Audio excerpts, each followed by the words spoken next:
बेनती करेगा साथी जरूर बोलन। और जेडे मेरे भी चाह पीने ने, चाह का बड़ा इंतजाम है, लंगर का बहुत इंतजाम है।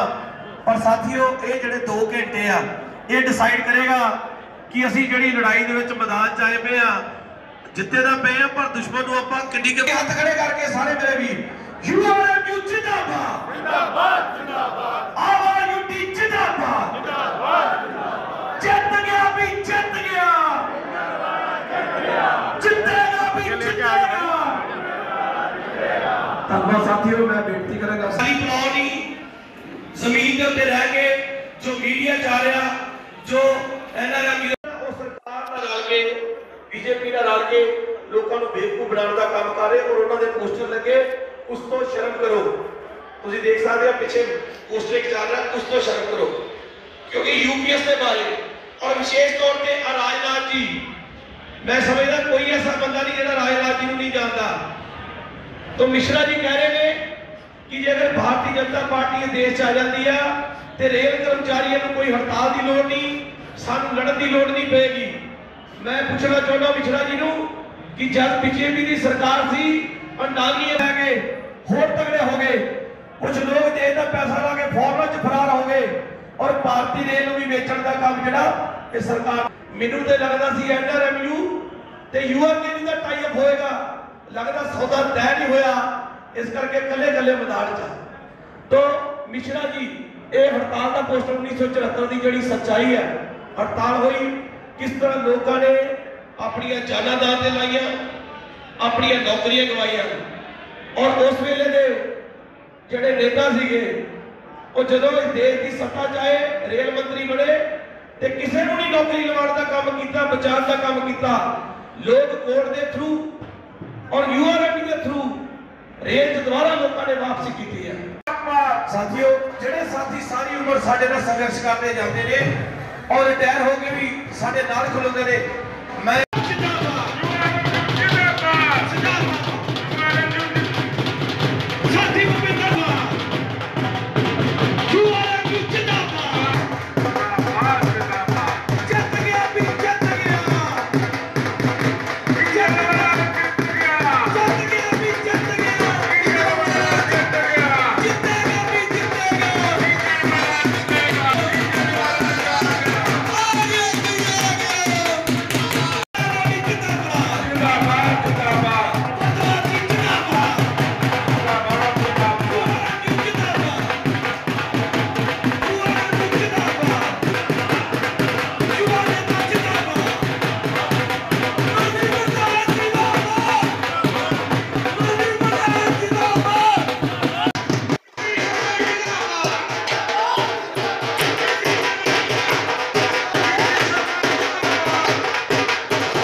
शर्मा जी, सोसाइटी के पूर्व चेयरमैन श्री अनिल राजपाल जी,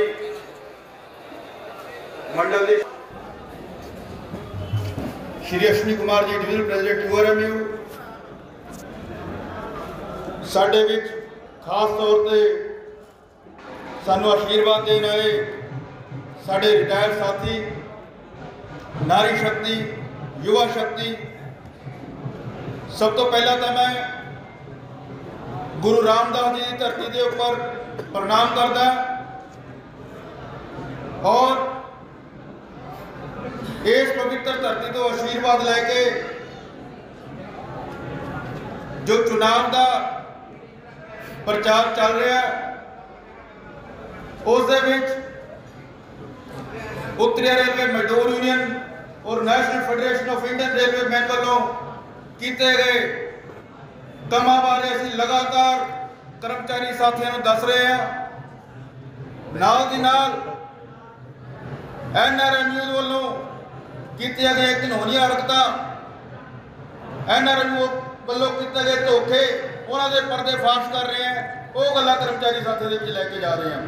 नेड़े होके दोस्तों सारे साथियों को यही पुरजोर अपील है कि आने वाली 4, 5 और 6 दिसंबर को सारे साथी उत्तरी रेलवे मजदूर यूनियन चौन निशान इंजन के मोहर लगा के उत्तरी रेलवे मजदूर यूनियन मजबूत करन, महामंत्री श्री BC शर्मा जी के हाथ मजबूत करन, ताकि जो रेल कर्मचारियों के जो पेंडिंग मुद्दे ने, जो काम हले रेल कर्मचारियों की करके रह गए ने, उन्होंने भी असी सही तरीके करवा सकिए। साथियों सारे साथियों को यही बेनती है जेड़े भी विभाग के विचों तुसीं आए हो अपने पा के तुसीं इन्हां इलैक्शनां दे विच जिताओ और उत्तरी रेलवे मजदूर union national federation of Indian railway men Shri BC Sharma ji के हाथ मजबूत करो, ताकि जो साडे काम अधूरे हले रह गए ने असीं उन्होंने भी सही तरीके नाल पूरे कर सकिए। साथियों इस बेनती के नाल मैं अपनी जगह लवांगा। धन्यवाद। 2 नारे लगाऊंगा, नारे जवाब बुलंदी नाल देना। URMU जिंदाबाद, जिंदाबाद, जिंदाबाद। Vote for URMU, vote for URMU, vote for URMU। Thank you साथियों। अभी कुर्सियां और लग रही है, तो भी आप जहाँ पे हैं वहाँ पे खड़े रहिए, अभी कुर्सियां भी अपने लिए और आ रही है। राजस्थान के साथी हमारे जनरल सेक्रेटरी साहब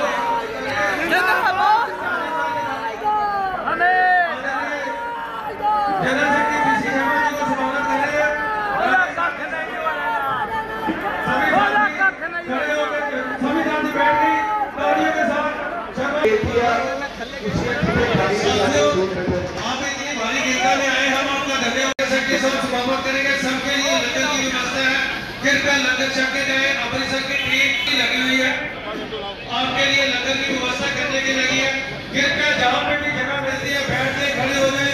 हम अपने महबूब नेता जनरल सेक्रेटरी शर्मा जी की भाषण सुनना चाहते हैं। मैं बेनती का साथी अंग्रेजी सभी साथियों को बेनती करता हूँ कि लुधियाना से हमारे असिस्टेंट डिविजनल सेक्रेटरी आए, उनका भी स्वागत करते हैं। सभी साथियों का स्वागत करते हैं। शहीद साहब जो आप सब रिटायर हुए हैं वो भी आ रहे हैं, विरोध भी आ रहे हैं, और हमारे साथी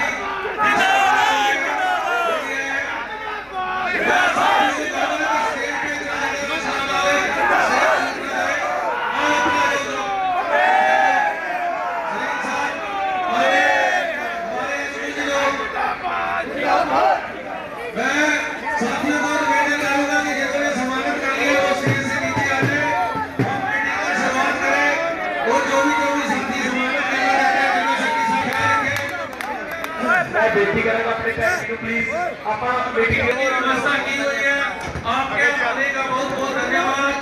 मैं सभी साथियों को निवेदन करता हूँ जहाँ भी बैठ सकते हैं बैठ जाए, खड़े हो सकते हैं खड़े हो जाए। हम जनरल सेक्रेटरी साहब जो स्पेशल दिल्ली से आप लोगों को संबोधन करने आए हैं या उनके नजदीकियों के लोग थे, उन्हीं को ये भर्तियों का फायदा मिला, जबकि NZRA में मेंबर्स सभी एसोसिएशंस और यूनियंस के हैं जिनमें तौर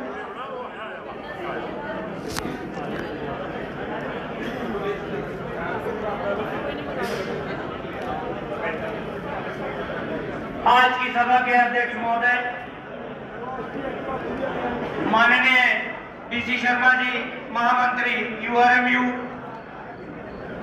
साथी डिविजनल सेक्रेटरी उत्तर रेलवे मजदूर union Firozpur division, divisional president उत्तर रेलवे मजदूर यूनियन फिरोजपुर डिवीजन, सभी सेंटर के डिवीजन के ब्रांच के सभी साथी और स्टेज पे बैठे नेतागण और सभी और तमाम वर्कशॉप से आए राजस्थान के और तमाम 9 जगहों पे हो रहे हैं और जिसका हेडक्वार्टर बड़ौदा उसमें है, जो 15 साल पहले छीना था।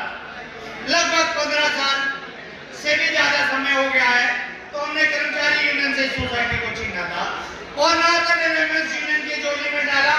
जब कांग्रेस जेपी चौबे महामंत्री हुआ करते थे, जब हमने बोर्ड ऑफ डायरेक्टर बनाया, उस बोर्ड ऑफ डायरेक्टर में हमने तमाम संस्थाओं के तमाम धर्म के लोगों तमाम धर्म के लोगों को साथ दिया।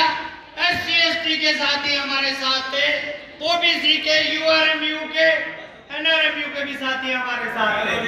एक सभी समुदायों का एक मिला जुला बोर्ड बनाया जो 35,000 खाली मेंबरशिप थी जब हम लोगों ने ज्वाइन किया। इसको हमने बढ़ा के मात्र 5 साल में सभी के सहयोग से 70,000 तक पहुंचाया जाती है और 70,000 तक पहुंचाने के बाद साडी जन्मदाता नारी शक्ति का बड़ा बड़ा रोल है। साडा माता मेरिया भैन जी आईया ने इन्हों के आशीर्वाद। ये बातें तमाम इंक्वायरियों में चल रही हैं, इनकी भर्तियों के घोटाले तमाम इंक्वायरियों में चल रहा है। मेरा आपसे ज्यादा यही कहना है कि जो शिवदत्त यहाँ बार बार स्टेजों पे कहता है, उसने कहा है कि हमें खाली रेलवे के कामों के बारे में कहना चाहिए, लेकिन शिवदत्त बहुत सारी गलतियां कर चुका है। मंडल मंत्री है वो यहाँ का, रेलवे के बारे में ही उसको कहना चाहिए, रेलवे के कामों के बारे में उसको कहना चाहिए, फिरोजपुर मंडल के कामों के बारे में कहना चाहिए। अभी एक भाषण में उसने कहा कि अनिल राजपाल की वाइफ ममता राजपाल LIC की एजेंट है। आज मैं स्टेज के माध्यम पे उसको खुला चैलेंज और ऐलान करता हूं कि अगर वो ये प्रूव कर दे, अगर वो असल माँ बाप का बेटा है तो वो इसको प्रूव करके दे दे, नहीं तो अपनी लीडरशिप छोड़ के अपने घर जाके काम करेगा। ये सोसाइटी जिसमें उसने 2 लड़कियों को भर्ती कराया है, इस सोसाइटी अंगनवाड़ी में उसने अनअथराइज्ड तरीके से 2 लड़कियों को भर्ती कराया। वो सोसाइटी की तरफ हर शिद्दत अनिल राजपाल और उसके साथियों ने बनाई थी, जिसका पैसा के नाम पे 19 सितंबर को लाखों करोड़ों रुपया इकट्ठा करते हो और शहीदों के नाम पे लाखों करोड़ों रुपया आपस में बंटवारा कर लेते हो। तुम वो पूरे हो जिस जनरल सेक्रेटरी ने तुम्हें NRMU में बनाया, उसी जनरल सेक्रेटरी की तुमने UPS के मामले में पठानकोट में मुर्दाबाद कराया। तुम वो पूरे हो जो सोसाइटी का तमाम पैसा खाते हो।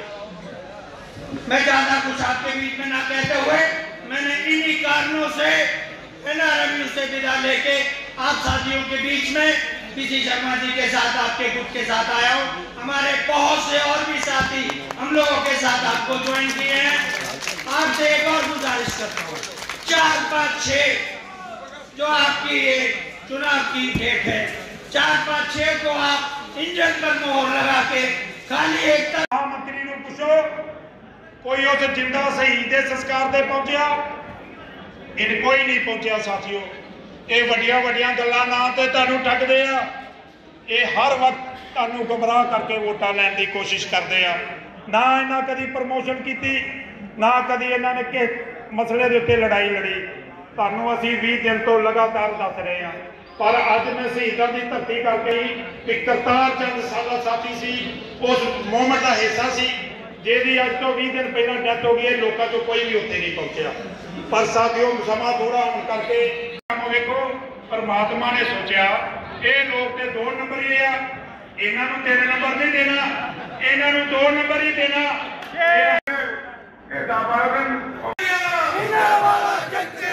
धन्यवाद साथियों। अगली बार बब्बर शेख कामर चंद्राज जी साथी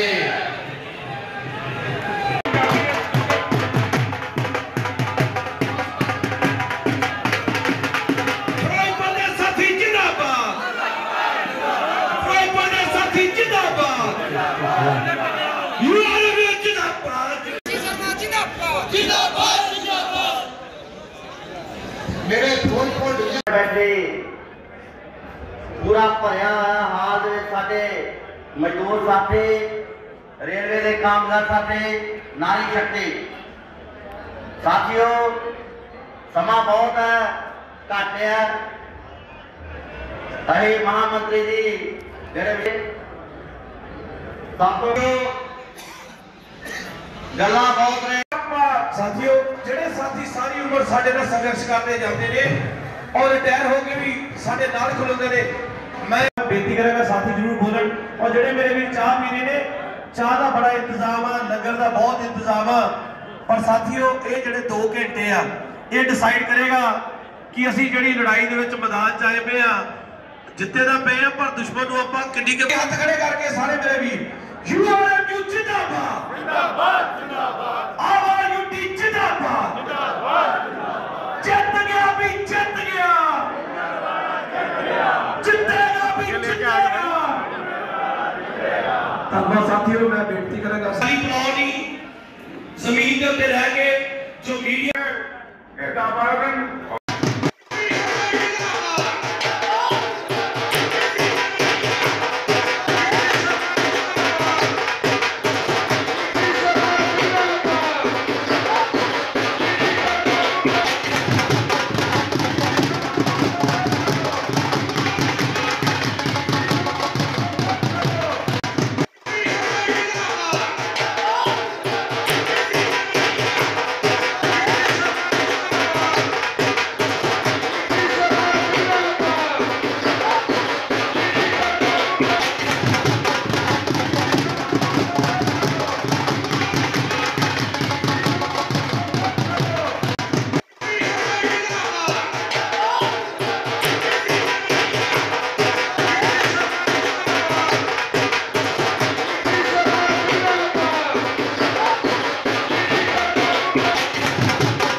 उत्तरी रेलवे मजदूर यूनियन के जनरल सैकटरी साहब श्री BC शर्मा जी सोसाइटी के पूर्व चेयरमैन श्री अनिल राजपाल जी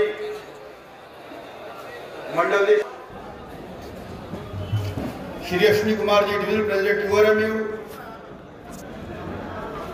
साडे विच खास तौर पर सानू आशीर्वाद देने आए साडे रिटायर साथी नारी शक्ति युवा शक्ति सब तो पहला तो मैं गुरु रामदास जी की धरती के ऊपर प्रणाम करदा और इस पवित्र धरती तो आशीर्वाद लैके जो चुनाव का प्रचार चल रहा है उस दे विच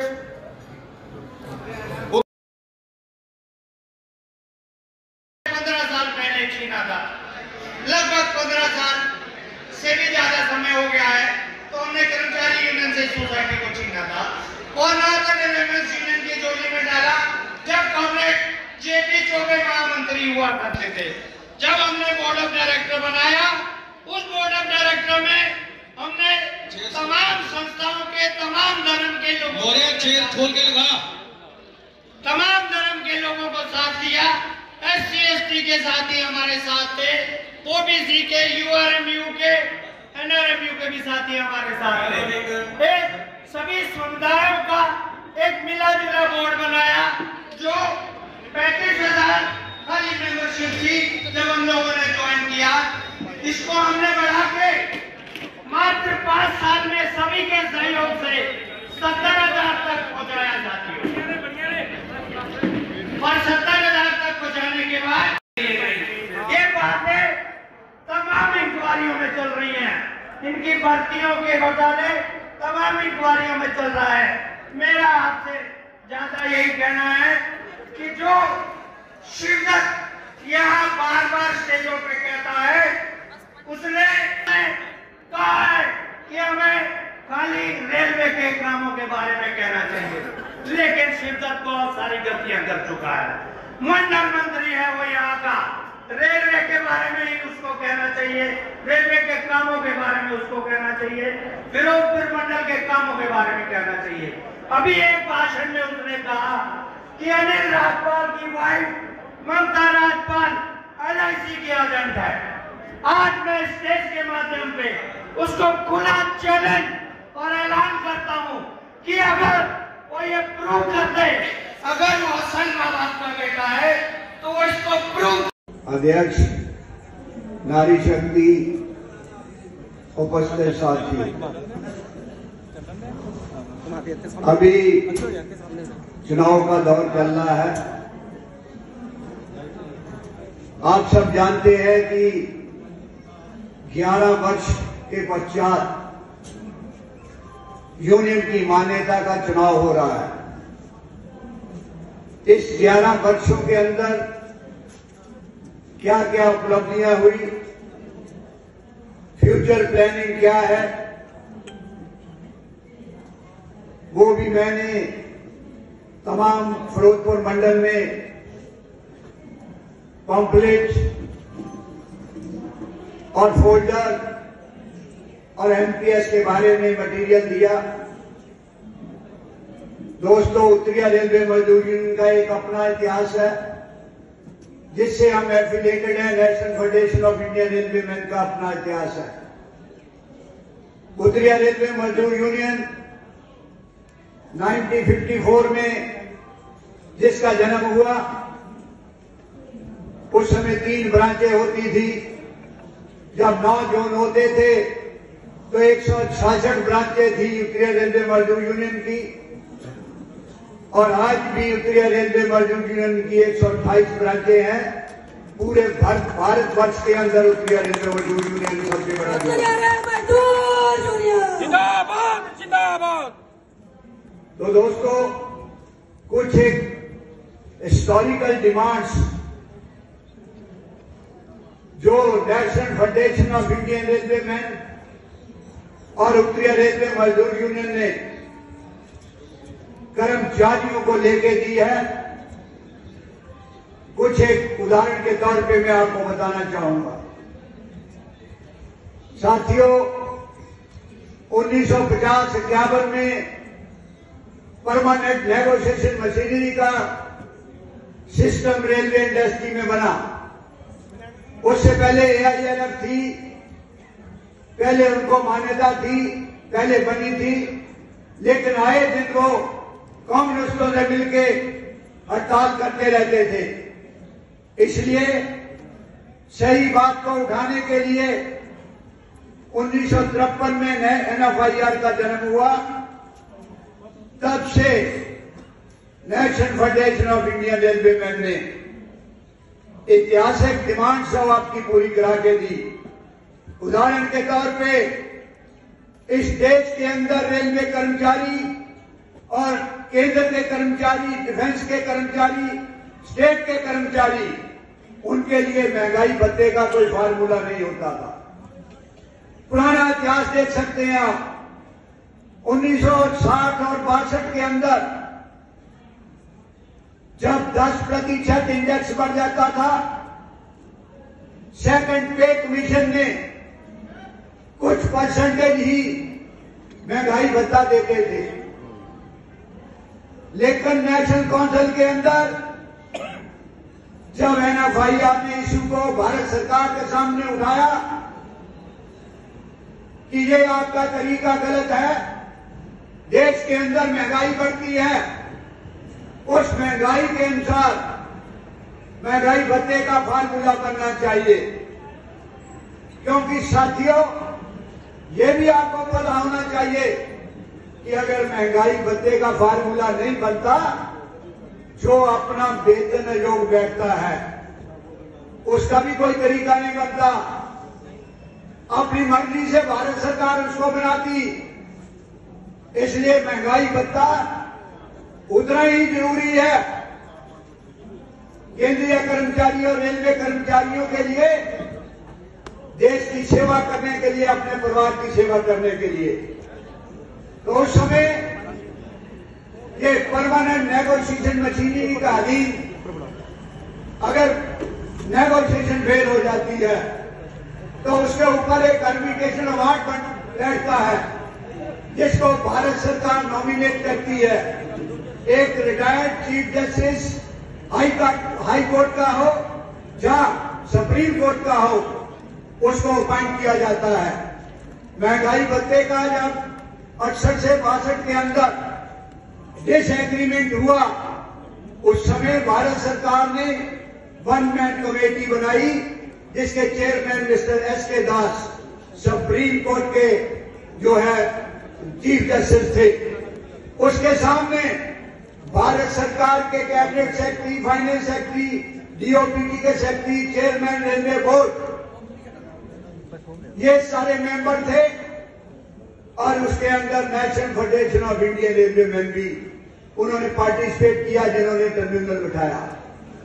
उसके साथ जितनी भी एनएफआईआर से एफिलिएटेड यूनियन थी, कैटेगरी यूनियन थी, उन्होंने भी अपना मेमोरेंडम दिया।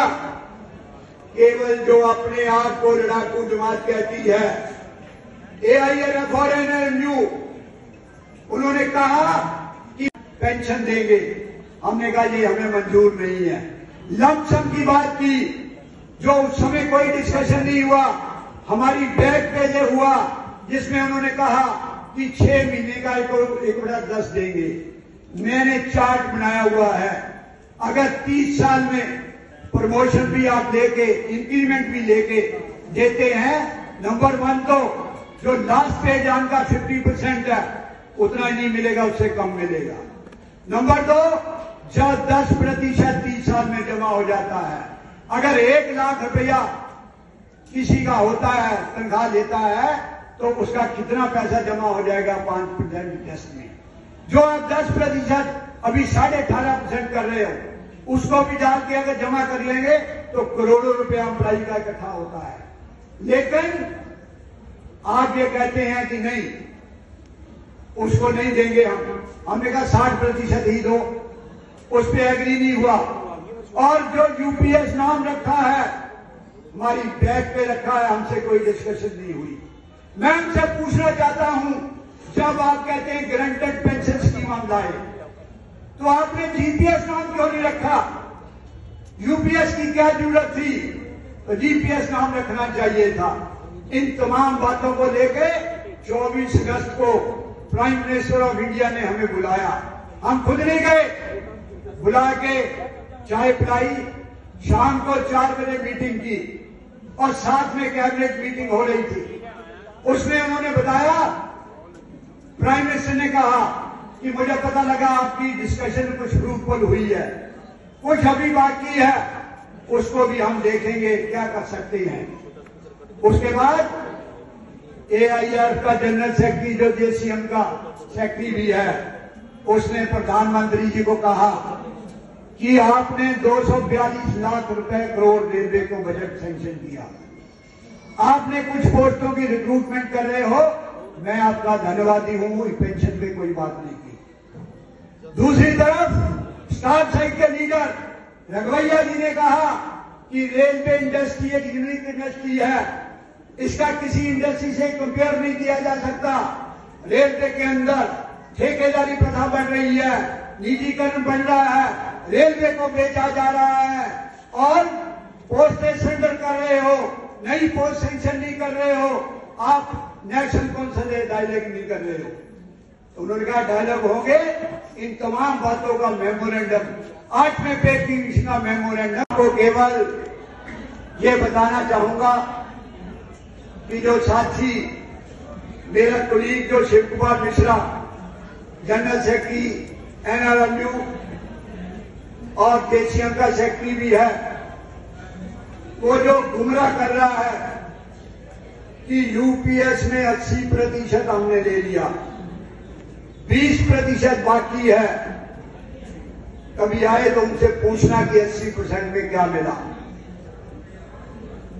एनपीएस के अंदर क्या मिलता था, क्या गारंटेड पेंशन थी, क्या मिनिमम पेंशन ग्रांटेड थी, फैमिली पेंशन ग्रांटेड थी, डीए का प्रावधान था। जब नया पे कमीशन आएगा उसमें जो है, जो हमारे साथी रिटायर होंगे उनकी पेंशन बढ़ेगी, जो 80, 90, 95, 100 साल में रिटायर होंगे, जो ऑलरेडी पॉलिसी है वो पेंशन जो है बढ़ेगी, जो आपको पेंशन मिलेगी वो कम्यूट होगी। ऐसा उसके अंदर कुछ भी नहीं है। हमको गवर्नमेंट की झोली में नहीं करना चाहिए। हम ट्रेड यूनियन करते हैं। कोई भी गवर्नमेंट आई है, चाहे वो कांग्रेस की गवर्नमेंट आई है या बीजेपी की गवर्नमेंट आई है, जो कर्मचारियों की डिमांडों को लेके नहीं लड़ेगा वो एक ना एक दिन बाहर हो जाएगा। तो दोस्तों, मैं आपको ये बताना चाहता हूं कि एनपीएस जो है वो ना के बराबर थी। दूसरा, जो यूपीएस इन्होंने नाम रखा उसकी क्या जरूरत थी? क्योंकि यूपीएस के बारे में, नाम के बारे में जब इन्होंने सुझाव मांगे पेंशन के लिए, national federation of Indian railway man ने पेंशन में जो 15 तरह के प्रावधान है उसके बारे में लिखा और बताया। जो उस पेंशन कमेटी के चेयरमैन थे, ये मेरे पास रिकॉर्ड है, जब 10 अगस्त 2023 को रामलीला मैदान के अंदर 2 लाख रेलवे कर्मचारी, सेंट्रल गवर्नमेंट के कर्मचारी, स्टेट गवर्नमेंट के कर्मचारी, डिफेंस के कर्मचारियों ने भारत सरकार के विरुद्ध एक ही आइटम के लिए प्रदर्शन किया, उसी शाम को नरेंद्र मोदी के नाम पे मेमोरेंडम बनाया गया जिसमें 18 फेडरेशन ने साइन किए। उन्होंने सेंटर का स्टेट फाइनेंस मिनिस्टर को नॉमिनेट किया। हम लोग शाम को उसके घर पे गए, डिस्कस किया, उसको बताया कि अगर एनपीएस रद्द नहीं करोगे, ओपीएस रिस्टोर नहीं करोगे, रेलवे के अंदर स्ट्राइक होगी, स्टेट गवर्नमेंट के अंदर स्ट्राइक होगी, भारत वर्ष के अंदर देश को जाम किया जाएगा, आपकी रिस्पॉन्सिबिलिटी होगी। तो उन्होंने ये बात कही कि सरकार आपसे समय चाहती है।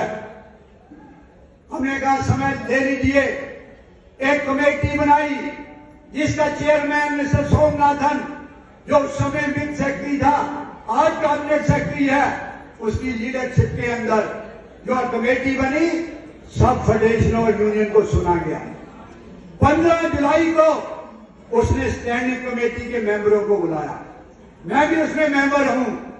4 रेलवे, 4 एनएफआईआर से, 4 एआईआर से, 2 आदमी डिफेंस से और एक दूसरे से, हम लोग इतने आदमी वहां गए। जब बातचीत होने लगी, केवल सोमनाथन, 4 सेक्रेटरी उसके और हम स्टैंडिंग कमेटी के मेंबर थे, अंदर और कोई नहीं था। उन्होंने अपना सुझाव बताया, कमेटी की भारत सरकार की प्रपोजल बताई।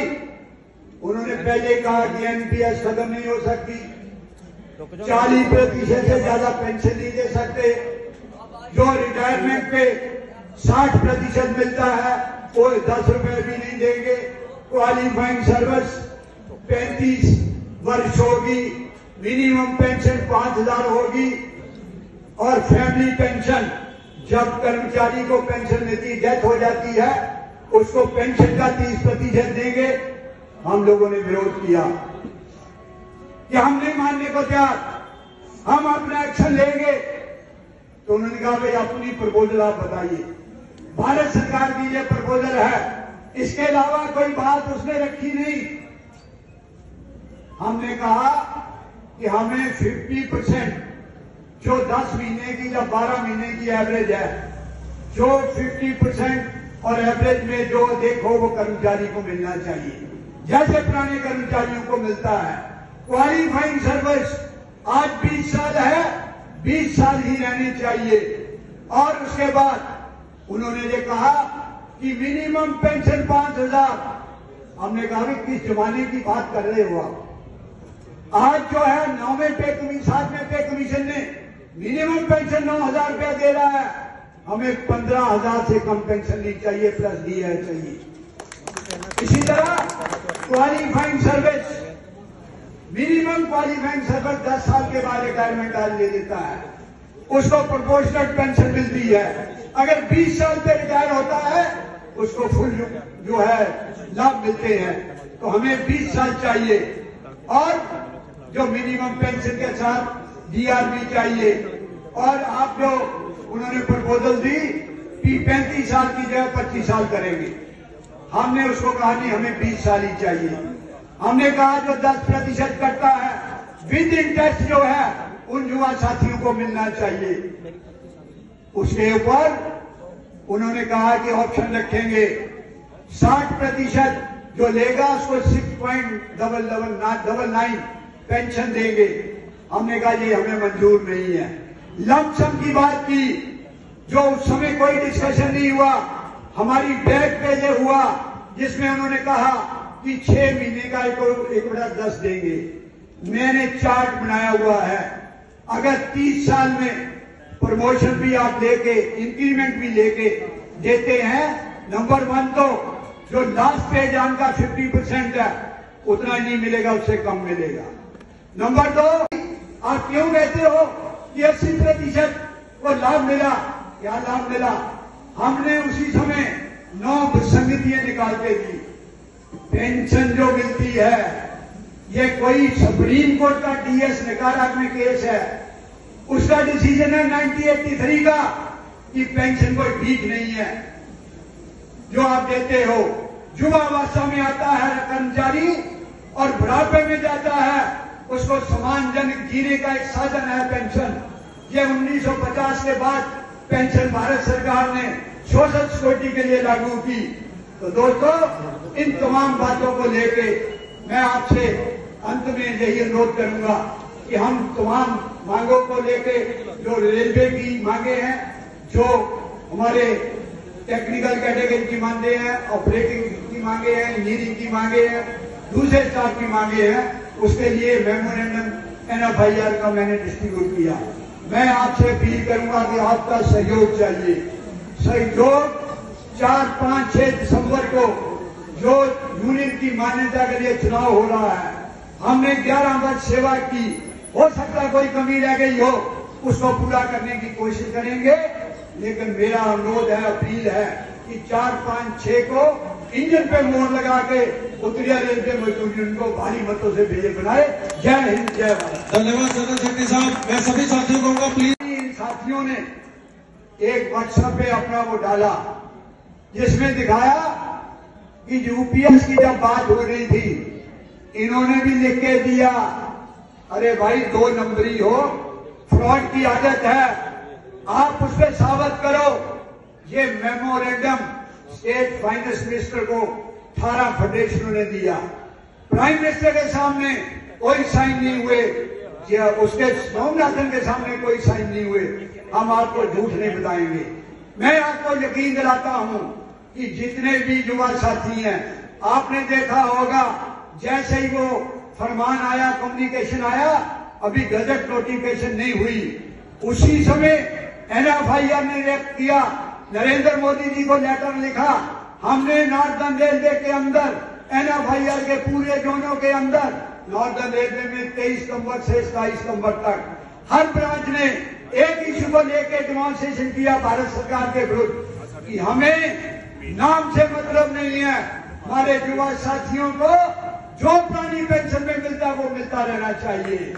इन तमाम बातों को लेके हमने बराबर संघर्ष जारी रखा, आगे भी जारी रखेंगे जब तक युवा साथियों को वो पुरानी पेंशन का लाभ नहीं मिल जाता। तो आप यकीन करिए कि एक ऐसी फेडरेशन संस्था है जो आपको सही रास्ता दिखाती है। कई साथियों ने कुछ मन में है कि रिस्क अलाउंस टेक्निकल कैटेगरियों को नहीं मिलता, उस पर भी एक कमेटी बनाई गई। उस कमेटी के अंदर NFIR के प्रेसिडेंट गुमान सिंह जी, उन्होंने वो मेंबर थे। काफी मीटिंगों के बाद 1,27,000 जो टेक्निकल कैटेगरी है उनको रिकमेंड करा के फाइनेंस मिनिस्ट्री में जुलाई 2023 से गया हुआ है कि उनको भी डिस्काउंट मिलना चाहिए। हम जो है आपको मैं अंत में अपील करूंगा, हम तभी इन तमाम संघर्षों को 8वां पे कमीशन ले सकते हैं जो एनपीएस को रद्द कराने का संघर्ष कर रहा है, जो पोस्टें सेंटर हो रही है, जो रेल को बेचने का साधन हो रहा है, जो ठेकेदारी प्रथा हो रही है, जो नई पोस्टें बन नहीं रही है, जो लास्ट इन्होंने रिड्यूस कर दी है, वर्कलोड बढ़ा है, उन तमाम बातों को लेके मैं आपसे अपील करने आया हूं, अनुरोध करने आया हूं। आप सच्चाई को देख लीजिए। एनपीएस के लिए मैंने आपको पंपलेट दिए हैं जिसके अंदर साफ है ट्रस्टी मेंबर कौन था। आज यूपीएस का कर्णधार कौन है, क्योंकि अंत में मैं ये भी बताऊंगा कि जो वो लोग कहते हैं, वो क्या कहते हैं कि हमने 1960 के अंदर स्ट्राइक की और 9% कर्मचारियों ने स्ट्राइक की। 1968 के अंदर 1960 के अंदर वो कह रहे कि हमने महंगाई भत्ते के लिए स्ट्राइक की। महंगाई भत्ता मिला था क्या 1968, 61 में, 62 में, 63 में, 64 में? क्या मिला था किसी को महंगाई भत्ता का फार्मूला? झूठ बोल के हम कह रहे स्ट्राइक करके हमने कहा।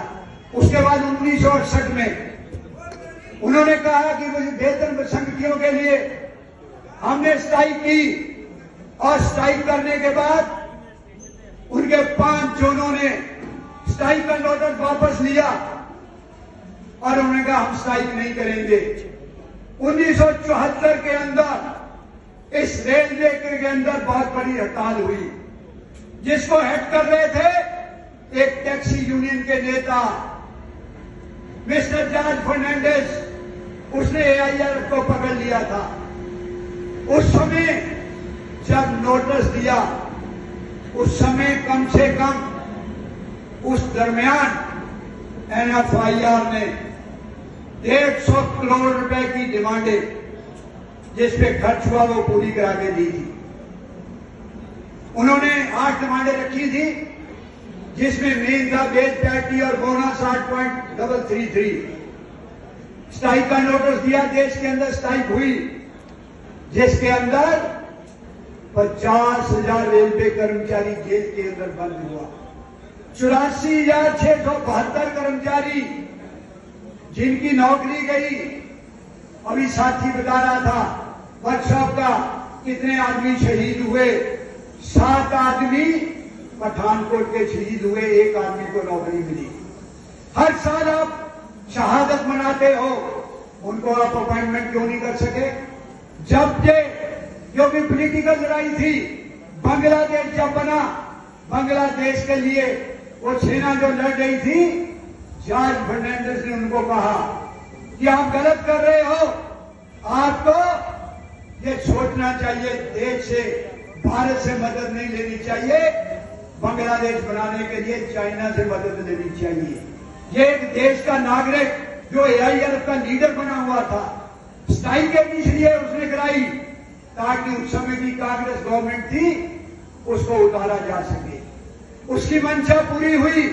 स्ट्राइक के अंदर कोई आइटम नहीं मिली। बोनस की बात की, जब मोरारजी देसाई जो है चीफ प्राइम मिनिस्टर होते थे, उसकी मिनिस्ट्री के अंदर श्रम मंत्री बना जे। उस समय दिल्ली में मालवंकर हाल में एक मीटिंग हो रही थी जिसको ये हेड कर रहा था स्वर्गीय पीएन शर्मा जी, जो 44 ईयर जनरल सेक्रेटरी मेरी तरह रहे हैं। उन्होंने उनसे पूछा, मिस्टर फर्नांडिस, अब तुम श्रम मंत्री हो, 8.33 बोनस क्यों नहीं देते हो?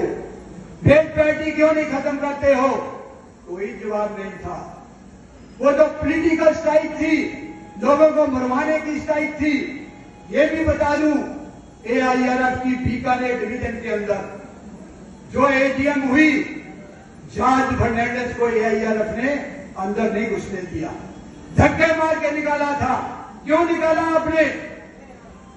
आप कैसी बात करते हो? लड़ाइयां का तो अभी आप ये कहते हो कि 2 जनवरी 2004 के सरकार कहती थी कि ये गलत है, एसके दास के सामने ये बात रखी गई। जहां तक कि उस कमेटी के चेयरमैन ने कहा कि उस समय इस देश के अंदर 12 लाख रेलवे कर्मचारी होते थे कि अगर 12 लाख कर्मचारियों को महंगाई भत्ता इंडेक्स के मुताबिक देंगे, देश के बजट के ऊपर बोझ पड़ेगा। लेकिन हमारे NFIR के जनरल सेक्रेटरी और प्रेसिडेंट जो उस समय के थे, टीवी नंदन जी और केशवत कुलकर्णी जी, उन्होंने कहा कि आपका तरीका गलत है, आप गलत कह रहे हो, आपको पता होना चाहिए 12 लाख रेलवे कर्मचारी रेल की देश की सेवा करके और खुद पैसे कमा के अपना वेतन खुद निकालता है।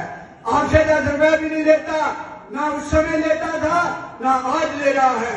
इसी तरह जो हमारे रिटायर्ड साथी हुए हैं, उनकी पेंशन की बात करते हैं कि वो एक बोझ है, कोई बोझ नहीं। आपका करोड़ों रुपया प्रोविडेंट फंड देश के इसके सरकार के आगे जमा होता है। दूसरा जो 15 लाख मेरा रेलवे कर्मचारी रिटायर हो चुका है, लास्ट पे ड्रान में मेडिकल की फैसिलिटी के लिए लास्ट पे ड्रान उनकी जमा होती है। वो क्या किया जाता है, उससे पैसे अर्न होते हैं इस देश को, उससे हमको पेंशन मिलती है, वेतन भी हम खुद कमाते हैं। इस रेलवे के अंदर बहुत सारे ऐसे एरिया है जो 20% भी अर्न करके नहीं देते, लेकिन रेलवे ने उस एरिया की गाड़ी को कभी बंद नहीं होने दिया। ये रेलवे का किरदार है। तो दोस्तों, उसके बाद एसके दास की कमेटी ने रिकमेंड किया कि फार्मूला बनना चाहिए, क्योंकि महंगाई को रोका नहीं जा सकता। महंगाई बढ़ेगी ही।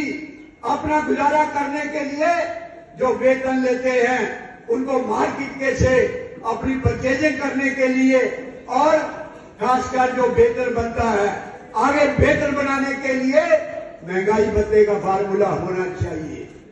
तब ये फार्मूला बना, वर्ष में जो इंडेक्स बढ़ जाता है तो इंडेक्स के मुताबिक 100 बार 2 बार आपका महंगाई भत्ता बढ़ता है, और उसी के अनुसार ये आगे आपको जब तक रेलवे कर्मचारी रहेगा, जब तक केंद्र कर्मचारी रहेगा, जब तक डिफेंस के कर्मचारी रहेंगे, जब तक दूसरे स्टेट गवर्नमेंट के कर्मचारी रहेंगे, आपको महंगाई भत्ता मिलता रहेगा। ये national federation of Indian railway मिलती है। इसी तरह दोस्तों, रात्रि भत्ता जो मेरे भाई रात को ड्यूटी करते हैं, रात्रि भत्ता आपको नहीं मिलता था। केवल टेलीग्राफ डिपार्टमेंट के अंदर रात्रि भत्ता मिलता था। उसको भी जब दिस एग्रीमेंट हुआ, मियां भाई ट्रिब्यूनल इलाहाबाद के हाईकोर्ट जज का, उसकी चेयरमैनशिप के अंदर ये तमाम बातें रखी गई, तब जाके रात्रि भत्ता मिला। उसी के अंदर ड्यूटी के घंटे वो कुछ भी उसके ऊपर डिसाइड नहीं था। जो सलून अटेंडेंट पुराना होता था, जो कुक होता था, दूसरे साथी होते थे, उनको 24 घंटे की ड्यूटी करनी पड़ती थी। HOER का कोई प्रावधान नहीं था, हमारे वेतन को बढ़ाने का कोई तरीका नहीं था, और जो हमारे इंजीनियरिंग के साथी हैं, दूसरे साथी हैं, उनको जो है वेतन को ठीक तरह सेट करने का कोई तरीका नहीं था। मियां भाई ट्रिब्यूनल के सामने इन तमाम बातों को रखा गया, तब जाके ये डिसीजन हुआ, HOER का डिसीजन हुआ, ओवर टाइम का डिसीजन हुआ, और रात्रि भत्ते का केवल national federation of Indian railwaymen ने इन मुद्दों को रखा। इतना ही नहीं, जब परमानेंट नेगोशिएशन मशीनरी शुरू हुई तो 314 आइटमें रेलवे बोर्ड की PMM में NFIR ने रखी। बोर्ड ने कहा कि जब पूरी नहीं हो सकती, उनको पूरा कराने के लिए NFIR ने ये बात रखी कि आप एक ट्रिब्यूनल का गठन कर दीजिए। ट्रिब्यूनल का गठन हुआ, जिसके शंकर शरण उस समय के जो रिटायर्ड चीफ जस्टिस थे हाई कोर्ट के, उनको साथी आए, उनका धन्यवाद। प्लीज जनरल सेक्रेटरी साहब बोल रहे हैं, जहां पे सीट मिलती है बैठ जाए। उनको ये कन्विंस कराया गया, ट्रिब्यूनल को, शंकर शरण जी को कन्विंस कराया गया। 314 में से 111 डिमांडें रेलवे कर्मचारियों की NFIR ने उस समय पूरी करा के दी। इसी तरह दोस्तों, जो मेरे साथी 1957 से पहले ग्रुप डी के अंदर रिटायर होते थे, उनको रिटायरमेंट पे पास नहीं मिलता था। उसको भी NFIR ने जो फैसला कराया उस समय कि हर 2 साल बाद उनको पास मिलेगा, लेकिन उसके बाद आपने देखा होगा 6 जनवरी 2011 के अंदर कभी फर्स्ट क्लास पास के लिए कई तरह की उसके अंदर तरीके बनाए हुए थे। इतनी बेसिक पे हो जाएगी, इतना वेतन होगा, तब फर्स्ट क्लास पास मिलेगा। जो हमारे साथी ग्रुप डी के अंदर काम करते हैं उनको कभी एसी का पास नहीं मिलता था। ममता बनर्जी के सामने national federation of Indian railway man के जनरल सेक्रेटरी ने बोर्ड के अंदर इस बात को रखा। उसके बाद ग्रुप डी का कर्मचारी को भी साल में 3 बार एसी का पास मिलता है। ये NFIR की देन है। इसी तरह दोस्तों, मेरे रनिंग स्टार के साथी जब भी पे कमीशन बैठता था किलोमीटर के रेट बढ़ते थे, लेकिन साथ में पे कमीशन के अंदर उसको इन्होंने दूसरी तरीके से लेना शुरू कर दिया। 2000 के अंदर रनिंग ग्राउंड की एक कमेटी बनी, उसमें मैं भी मेंबर था। हम जो है चाइना दूसरे कंट्रियों में गए, उसका अध्ययन करने के लिए हमने बताया कि चाइना के अंदर आज भी 75% रनिंग ग्राउंड मिलता है। उसके बाद भी कमेटी के जो मेंबर थे, ब्यूरोक्रेट थे, उन्होंने उल्टी रिपोर्ट दी। उन्होंने सजेस्ट किया कि इनका जो 30% है, उसमें मैं भी मेंबर था। हम जो है चाइना दूसरे कंट्रियों में गए, उसका अध्ययन करने के लिए हमने बताया कि चाइना के अंदर आज भी 75% रनिंग ग्राउंड मिलता है। उसके बाद भी कमेटी के जो मेंबर थे, ब्यूरोक्रेट थे, उन्होंने उल्टी रिपोर्ट दी। उन्होंने सजेस्ट किया कि इनका जो 30% है उसको 15% होना चाहिए, जो सेटलमेंट पे 55% होता है 40% होना चाहिए। ज्वाइंट मीटिंग हुई NFIR AIF की। उस समय AIF के प्रेसिडेंट उमराव प्रहरी होते थे। उन्होंने कहा कुछ सोचना चाहिए। रघुवैया जी ने कहा इस पे मैं कुछ सोच नहीं सकता। जो उनको मिलता है 30% 55% वो मिलता रहना चाहिए, वो मिलेगा। ये फैसला जो NFIR ने कराया। इसी तरह किलोमीटर के रेट की बात आई। हमने सजेस्ट किया कि लोको पायलट को 948 रुपए मिलना चाहिए, 3 मैनेजर को 847 रुपए मिलना चाहिए। उसका बेस लिया कि जो 21 दिन का टीए है उसको कैलकुलेट कर लीजिए, उसके मुताबिक जो रन किलोमीटर अलाउंस मिलना चाहिए। लेकिन रेलवे बोर्ड ने और फाइनेंस ने मिलकर 300 रुपया किलोमीटर का रेट जो है सैंक्शन किया। मैं और रघुवैया जी जो CRP उस समय लोहानी जी थे, उनके पास गए, उनको बताया कि ये जो एरोप्लेन का पायलट है उसको कितना पैकेज मिलता है, उसको कितनी तनख्वाह मिलती है। हमारा ड्राइवर फैसिलिटी कम है, एक छोटी सी सीट पे बैठ के एक तक उसको देखता है, गेटों को देखता है, सिग्नल को देखता है। कम से कम 1000 पैसेंजर को सुरक्षित करके एक जगह से दूसरी जगह लेके जाता है। उनको आप कुछ नहीं देना चाहते, तब जाके आपका रेट 520 रुपए किलोमीटर का रेट जो है बढ़ा। केवल NFIR में क्रोनोलॉजिकल जो है हमारे पास उसका कॉरस्पॉन्डेंस है, PNM की आइटम है। इसी तरह साथियों, टेक्निकल कैटेगरी अगर 1978 की वो आप देखेंगे, उसमें 55% फिगर होते थे ग्रेड 3।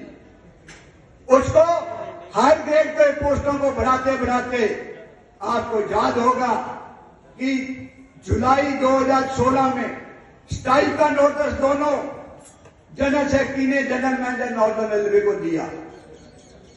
उसके बाद और हमारा साथी जो अपने आप को बहुत लड़ाकू जमात कहते हैं, AIRF NRMU, ये पिछली कहानियां डालते हैं कि हमने ये किया वो किया लेके कुछ नहीं दिया, उसका मैं बताऊंगा आपको। उन्होंने क्या किया, जो नोटिस दिया मैंने और शिव गोपाल ने जनरल मैनेजर को अलग अलग, उसके जो आज AIRF का प्रेसिडेंट है मिस्टर कन्हैया मद्रास का, एक हफ्ता पहले राजनाथ के घर मिठाई का डिब्बा लेके गया कि हम स्ट्राइक नहीं करेंगे। ये है लड़ाकू जमात का हालत। मैंने सुरेश प्रभु रेल मंत्री होता था, एक पार्टी में बोर्ड में इकट्ठे हुए, मैंने शिवपाल से पूछा ये क्या किया तुमने, तुम JCM के सेक्रेटरी हो, थोड़ा सब्र करते, गवर्नमेंट झुकने को तैयार थी, आपको इतनी जल्दी क्या पड़े थी। उसने कहा मेरे 4-5 जोन, मैं चाहे उल्टा सिर के बल खड़ा हो जाता हूं, वो स्ट्राइक करने को तैयार नहीं थे। तो मैंने कहा वो आपको पहले सोचना चाहिए था, आप व्याख्यान करते हो, हमने ये स्ट्राइक की वो स्ट्राइक की, लेकिन उसके कारण ही उसके बाद बोर्ड से प्रेशर बनाया। बोर्ड पे हमने कहा मीटिंग रखिए टेक्निकल कैटेगरी को, जबकि ये एग्री नहीं थे कि हम स्ट्राइक देखेंगे जब करनी होगी, तो उसको कन्विंस कराया गया। साथियों आपको बताना चाहता हूं कि टेक्निकल कैटेगरी में सबसे पहले कभी भी जो 5,000 8,000 का स्केल नहीं टेक्निकल कैटेगरी में होता था, जिसको मास्टर क्राफ्टमैन आप कहते हैं। यह इसलिए बनाया 1983-82 के अंदर कि टेक्निकल स्टाफ जो हमारा भाई है वो प्रैक्टिकल काम तो बहुत जानता है, लेकिन सुपरवाइजर बनने में लिखा पढ़ी में कमजोर है। इसके कारण टेक्निकल कैटेगरियों में मास्टर क्राफ्टमैन की क्रिएशन कराई। 1984 में 3% से शुरू हुआ, जुलाई सितंबर 2016 के जो आदेश निकाले उसके अंदर 3, 8, 16 सितंबर 2016 में 26% मास्टर क्राफ्टमैन की परसेंट हुई, और जो लोअर थी उसको 8% हम लेके आए। ग्रेड 1 की 51% हुई। ये सारा NFIR ने कैलकुलेट करके दिया। 1978 के बाद, आप 1978 से पहले देख लीजिए, उसके बाद 82 तक सेमी स्किल्ड की कैटेगरी वर्कशॉपों के अंदर, शेडों के अंदर सेमी स्किल्ड की कैटेगरी होती थी। उसके बाद जब ये कमेटी में बैठे 93 कैटेगरियों को उस समय अनस्किल्ड से स्किल्ड, सेमी स्किल्ड से स्किल्ड करा के दिया। उसके बाद ये ग्रेड पे और परसेंटेज बढ़ी। इतना ही नहीं, अभी डिमांड के अंदर मैं आपको बताऊंगा। इसी तरह दोस्तों, हमारे ऑपरेटिंग के साथी जो स्टेशन मास्टर लोड में भर्ती होते थे, हम 2016-17 से लड़ रहे थे। इनके काम को देखते हुए इनको कम से कम 4200 ग्रेड पे में रिक्रूटमेंट होनी चाहिए। वो सफलता मिली। आज जो स्टेशन मास्टर है वो मिनिमम 4200 ग्रेड पे उसकी भर्ती होती है। पुरानी जो MACP थी उसको इग्नोर किया गया, 4200 के बाद उनको जो मिली। इसी तरह स्टेशन मास्टर कैटेगरी एक अहम कैटेगरी है जिसको यूनिफॉर्म अलाउंस 10,000 रुपया मिलता है, बाकी किसी कैटेगरी को नहीं मिलता। ये हमारे पॉइंट्समैन है, उनके कभी भी उसको बुला सकते हैं। हमेशा रेस्ट नहीं कईयों को मिलती, इसके लिए फ्रस्ट्रेशन उसके अंदर आ जाती है। उन्होंने सबसे पहले अकाउंट्स कैटेगरी के अंदर 4600, 4800, 5400 दिया। जो हमारी आइटम थी कि 3,535 पोस्टें उसको अपडेट किया जाए, वो अभी भी पेंडिंग है। लेकिन दूसरी तरफ चले, अकाउंट्स को दिया। उसके बाद हमने कहा बाकी कैटेगरी के जो सुपरवाइजर हैं वो स्टॉले बच्चे नहीं है, आपके ज्यादा आउटपुट लेके देते हैं, किसी भी अदारे में काम करते हैं, तो उनके लिए भी 4600, 4800, 5400 दिया। लेकिन उनके साथ भी जांच नहीं की, उसमें 4 साल का गैप रखा। जबकि जो भी प्रमोशनल कैटेगरी है 2 साल के बाद हर कैटेगरी में प्रमोशन आती है। इतना ही नहीं, उसके अंदर जब 4600 से 4800 जाएंगे तो 4 साल रखा, और फिर जो 48 से 54 4 साल रखा। लेकिन 4800 से 5400 में जब जाना है 50% ना दे के 25% देते हैं, उसके लिए भी NFIR संघर्ष कर रही है। इसी तरह 23 कैटेगरी सुपरवाइजरों की उनको छोड़ा गया था, उनको ये 4600, 4800, 5400 नहीं दिया गया था, उसके लिए भी लड़ाई करी, उसके लिए संघर्ष करके अब एक कमेटी रेलवे बोर्ड ने बनाई है। हमने DOPT को भिजवा दिया था बोर्ड से, उन्होंने कहा एक कमेटी बना के इसका एग्जामिन करके 1 महीने के अंदर भेजिए। उसके लिए वे पीछे पड़े हुए हैं। जो साथी हमारे काम करते हैं सबको 4600, 4800, 5400, इवन 6600 भी मिलना चाहिए। ये NFIR इसके लिए संघर्ष कर रही है। दोस्तों, इसके साथ साथ आपको बताना चाहते हैं, जो युवा साथी हमारे बीच में आए हैं, एक ऑप्शन हमने DOPT से निकलवाया, रेलवे बोर्ड से निकाला, GMPNM से निकाला, जो दिसंबर 2003 तक की पोस्टें थी, उसके अगेंस्ट में जो पैनल बना हुआ है, अपॉइंटमेंट चाहे उनकी 2004 के बाद आई है, वो OPS के हकदार हैं। आपको बताने में मुझे खुशी आ रही है, भारतीय रेलवे के अंदर 25,000 बच्चा NPS से OPS में जा चुका है। तो दोस्तों, लेकिन उनके साथ भी थोड़ी बेइंसाफी हो रही है। जो 10% उनका कटा है, अभी प्रोविडेंट फंड के अंदर उसको उन्होंने ट्रांसफर नहीं किया। National federation of Indian railway में उसके लिए भी लगी हुई है। तो इन तमाम बातों को लेके आगे जो GMPNM के अंदर अहम फैसले 2013 से 24 के बीच में कराए हैं, वो भी थोड़ा सा मैं आपको बताना चाहूंगा। आपको याद होगा कि हमारी एक अहम कैटेगरी है जो इन गाड़ियों को चलते रखने में अहम रोल अदा करते हैं, वो है ट्रैक मेंटेनर। 6 पे कमीशन ने ट्रैक मेंटेनरों को स्केल प्रॉपर नहीं दिए थे। जनवरी 2010-11 के अंदर NFIR ने महाप्रबंधकों का सम्मेलन हो रहा था, जिसको एड्रेस कर रही थी ममता बनर्जी। उसके सामने इन बात को रखा। उन्होंने, ममता बनर्जी ने वही महाप्रबंधकों की मीटिंग में अनाउंस किया, चेयरमैन रेलवे बोर्ड खुराना जी थे, कि आप एक कमेटी बनाइए, फेडरेशन की बात सुनिए, इनके सुझाव सुनिए, उनके साथ इंसाफ करिए। तब एक कमेटी बनाई गई। उस कमेटी की 14 मीटिंगें हुई, मेरे पास उसका रिकॉर्ड है। उस कमेटी के उस मीटिंग की जो मिनट्स है, पैरा 11 में NFIR का नाम है, जिन्होंने रघुवैया जी ने बात उठाई। तब जाके ये एक तरीका बना कि ट्रैकमैनों को भी दूसरे टेक्निकल कैटेगरियों की तरह 2800, 2400, 1900 मिलना चाहिए। जो सुझाव NFIR ने दिया था कि 10% 2800 होना चाहिए, 20% 2400 में होना चाहिए और 1900 में होना चाहिए, इसी तरह लोअर में कम होना चाहिए। लेकिन उसको जब इम्प्लीमेंट करने लगे अगस्त 2012 से, उसमें उन्होंने 3-6 करके जो है उसको इम्प्लीमेंट किया। हम बराबर संघर्ष करते रहे कि जब तक 10, 20, 20, 50 नहीं हो जाता, तब तक हमारी आइटम बंद नहीं हुई। मार्च 2019 के अंदर कंप्लीट हुआ। ट्रैकमैन साथियों को 10, 20, 20, 2800, 2400, 1900 मिला। इतना ही नहीं, ट्रैकमैन साथियों को पुराने लोगों से पूछ लीजिए, यूनिफॉर्म में क्या मिलता था। एक बनैन, एक निक्कर मिलती थी, कोई उनको रिस्क अलाउंस नहीं मिलता था, गेटमैनों को रिस्क अलाउंस नहीं मिलता था। तमाम उस मीटिंग के अंदर आपको लेके दिया और फर्दर भी लड़ाई कर रहे हैं कि इनको टेक्निकल कैटेगरी की तरह 4200 भी मिलना चाहिए। LDC ओपन के लिए बोर्ड से कमेटी बना दी है, वो कमेटी एग्जामिन करेगी, 1 महीने के बाद उसकी रिपोर्ट आएगी। ट्रैकमैनों को और रनिंग स्टाफ के लिए जितना national federation of Indian railway ने किया, किसी फेडरेशन ने नहीं किया। आज वो नए नए जो उठ के बच्चे ट्रैक एसोसिएशन बना दी। अब लेके क्या दे सकते हो, छुट्टी किसी की करा नहीं सकते हो।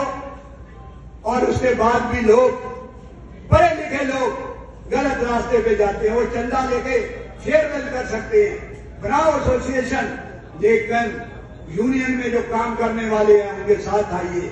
अगर उनकी मांगों को पूरा कराने चाहता है तो दोस्तों एक उपलब्धि और मैं बताना चाहूंगा, 2 फिरोजपुर डिवीजन और इंडियन रेलवे के लिए है। आपको मैं बताना चाहता हूं कि फिरोजपुर डिवीजन में 20 साल डिवीजन सेक्रेटरी रहा।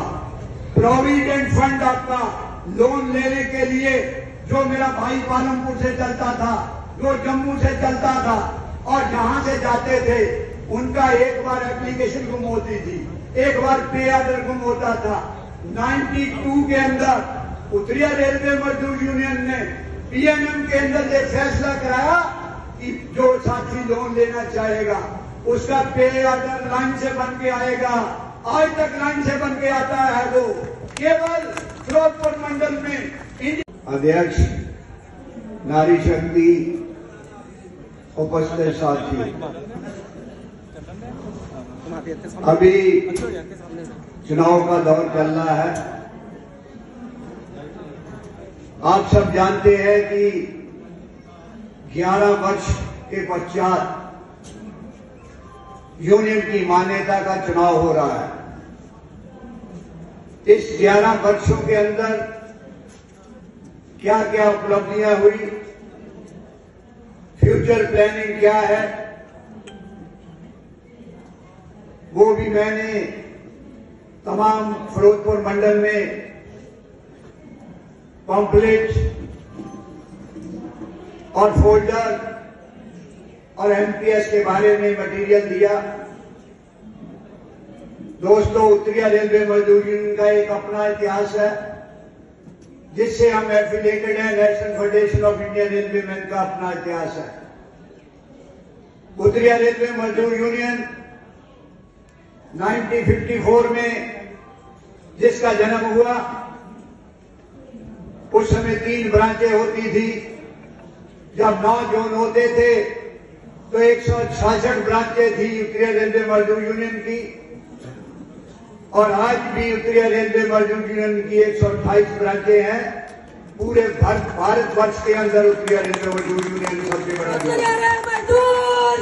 जिंदाबाद जिंदाबाद। तो दोस्तों, कुछ एक हिस्टोरिकल डिमांड्स जो national federation of Indian railway man और उत्तरी रेलवे मजदूर यूनियन ने कर्मचारियों को लेके दी है, कुछ एक उदाहरण के तौर पे मैं आपको बताना चाहूंगा। साथियों, 1950-51 में परमानेंट नेगोशिएशन मशीनरी का सिस्टम रेलवे इंडस्ट्री में बना। उससे पहले AILF थी, पहले उनको मान्यता थी, पहले बनी थी, लेकिन आए दिन वो कम्युनिस्टों से मिलके हड़ताल करते रहते थे। इसलिए सही बात को उठाने के लिए 1953 में NFIR का जन्म हुआ। तब से national federation of Indian railway man ने ऐतिहासिक डिमांड सब आपकी पूरी करा के दी। उदाहरण के तौर पे इस देश के अंदर रेलवे कर्मचारी और केंद्र के कर्मचारी, डिफेंस के कर्मचारी, स्टेट के कर्मचारी, उनके लिए महंगाई भत्ते का कोई फार्मूला नहीं होता था। पुराना इतिहास देख सकते हैं आप। 1960 और 62 के अंदर जब 10% इंडेक्स बढ़ जाता था, सेकंड पे कमीशन ने कुछ परसेंटेज ही महंगाई भत्ता देते थे। लेकिन नेशनल काउंसिल के अंदर जब NFIR ने इशू को भारत सरकार के सामने उठाया कि ये आपका तरीका गलत है, देश के अंदर महंगाई बढ़ती है, उस महंगाई के अनुसार महंगाई भत्ते का फार्मूला बनना चाहिए। क्योंकि साथियों, ये भी आपको पता होना चाहिए कि अगर महंगाई भत्ते का फार्मूला नहीं बनता, जो अपना वेतन योग बैठता है उसका भी कोई तरीका नहीं बनता। अपनी मर्जी से भारत सरकार उसको बनाती। इसलिए महंगाई भत्ता उतना ही जरूरी है केंद्रीय कर्मचारियों और रेलवे कर्मचारियों के लिए देश की सेवा करने के लिए, अपने परिवार की सेवा करने के लिए। तो उस समय ये परमानेंट नेगोशिएशन मशीनरी का अधीन अगर नेगोशिएशन फेल हो जाती है तो उसके ऊपर एक आर्बिट्रेशन अवार्ड बैठता है जिसको भारत सरकार नॉमिनेट करती है। एक retired chief justice high court का हो या सुप्रीम कोर्ट का हो, उसको अपॉइंट किया जाता है। महंगाई भत्ते का जब 68 से 62 के अंदर डिसएग्रीमेंट हुआ, उस समय भारत सरकार ने वन मैन कमेटी बनाई जिसके चेयरमैन मिस्टर एस.के. दास सुप्रीम कोर्ट के जो है चीफ जस्टिस थे। उसके सामने भारत सरकार के cabinet secretary, finance secretary, DOPT के सेक्रेटरी, चेयरमैन रेलवे बोर्ड, ये सारे मेंबर थे और उसके अंदर national federation of Indian railway man भी उन्होंने पार्टिसिपेट किया जिन्होंने ट्रिब्यूनल बिठाया। उसके साथ जितनी भी एनएफआईआर से एफिलिएटेड यूनियन थी, कैटेगरी यूनियन थी, उन्होंने भी अपना मेमोरेंडम दिया। केवल जो अपने आप को लड़ाकू जमात कहती है, AIRF और NLMU, उन्होंने कहा